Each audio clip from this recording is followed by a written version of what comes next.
The entire mansion became silent when the man who had not stood on his own for years suddenly pushed himself out of his wheelchair. His wife stared at him in shock.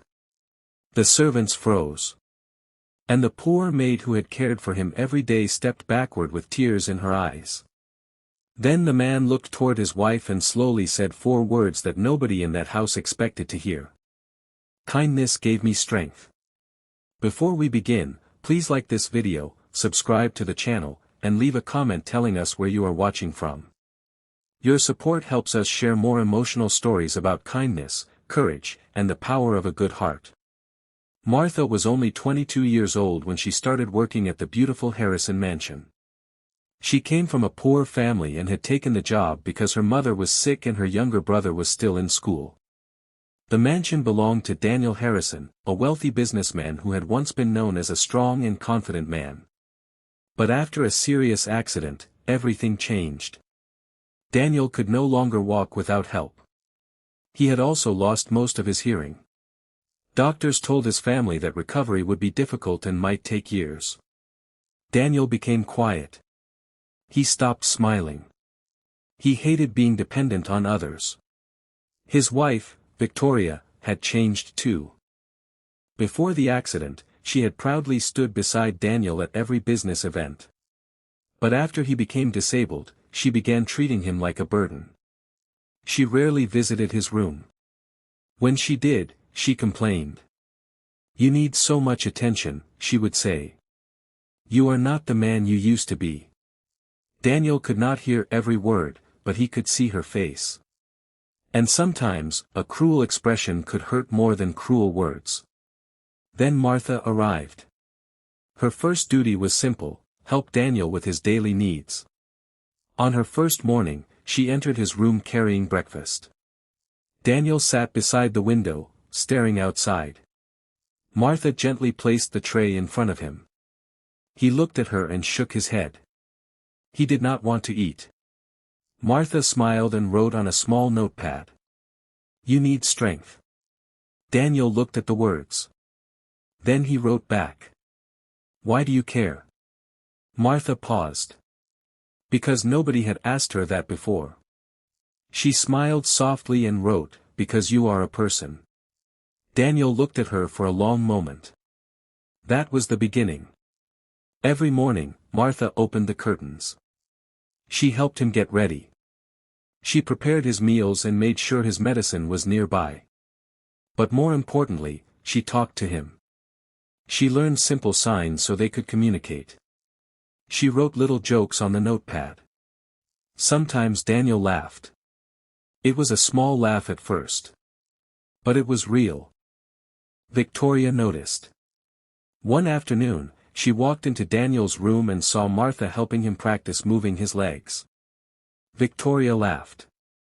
"What are you doing?" Martha stood up quickly. "Ma'am, the doctor said small exercises might help."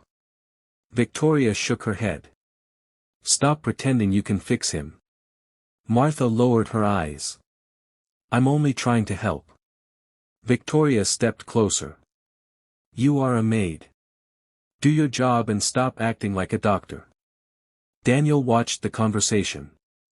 He could not hear the words clearly, but he understood Victoria's angry face. Martha quietly continued her work. She never answered with anger. Days became weeks. Martha's kindness slowly changed the atmosphere around Daniel. She celebrated every tiny improvement. If Daniel moved one finger better than the day before, she smiled.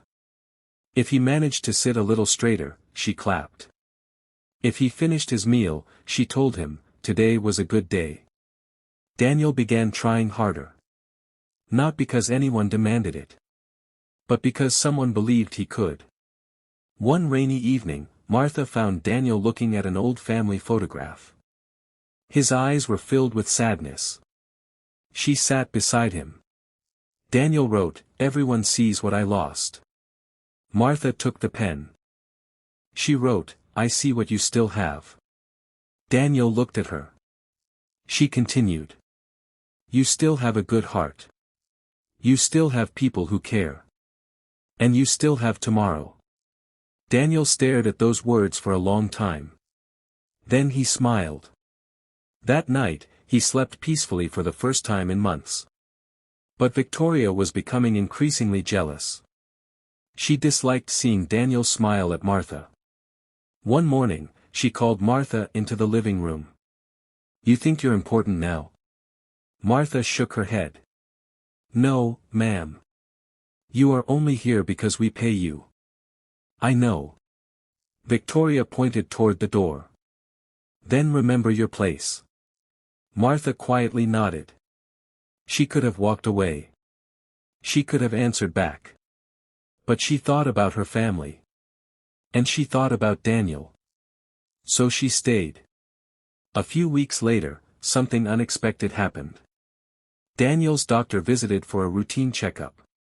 After examining him, the doctor looked surprised. "His strength has improved." Victoria immediately asked, "Does that mean he will walk again?" The doctor smiled.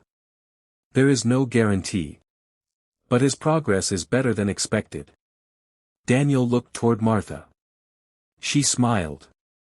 The next morning, Martha continued the exercises. Again. And again. Day after day. Daniel fell many times. But Martha never laughed. She simply helped him try again.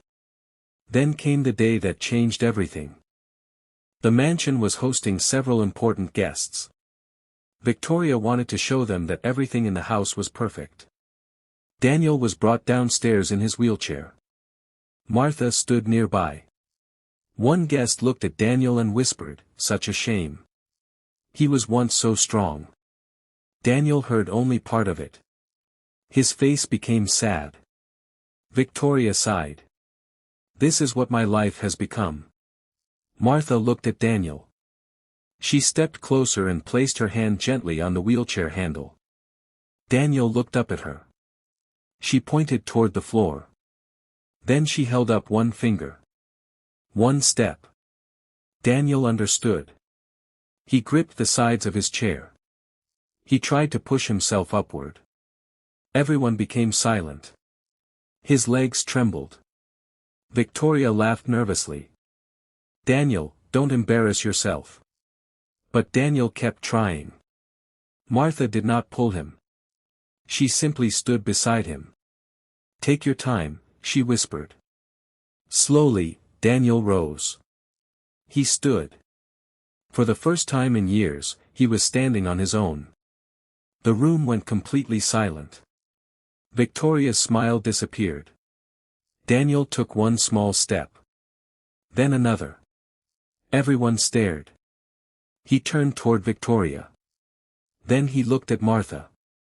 His eyes filled with tears. Because he could not hear her voice clearly, Martha had spent months communicating through patience, writing, and simple signs. She had never treated him like a broken man. She had treated him like a human being. Daniel slowly turned back toward his wife. And with a trembling voice, he said, "Kindness gave me strength." Victoria lowered her eyes. Daniel continued. "You saw my weakness. She saw my hope." Martha began crying. The guests were silent. Daniel took another step toward Martha. "I was not healed by money," he said. "I was not healed by pity. I found strength because one person refused to treat me like I was already defeated." Victoria had nothing to say.